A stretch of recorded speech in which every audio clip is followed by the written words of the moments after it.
Bəs yaxşı, hansı problemlərin həllinə yönəlib bu infosomatika dediyimiz elm? Həyatımızı əhatə edilən bütün problemlər. Hər şey A'dan Hər Z'yə. şeyə aid. Çünki baxın da, insan təhsillə məşğuldur. Bu adam əgər inanmasa ki, bu təhsilə qavraya bilər, bacara bilər və yaxud da ki, bura yönələ bilər. Yəni onun informatik bloku varsa, mümkün deyil o ondan bacarsın.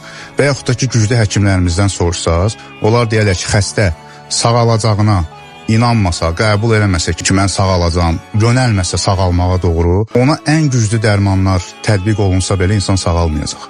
Çünki problem başdadır. Yəni beyinə nüfuz olunmursa kimyəvi maddələr müvəqqəti xarakter daşıyır. Adam bir müddət sonra yenə xəstələnir. Çünki buradan proqram düzəlməyib. Yəni eyni şey bir nəyə bərabərdir. Yəni kompüterdə siz onu spirtlə təmizləməklə virusu təmizləyənməz. Gərək orada elə bir immunitet proqramı olsun ki, o virusa qalib gələ bilsin. Öyləcə? Yox, hələ yox. Heyf kişilər, heyf.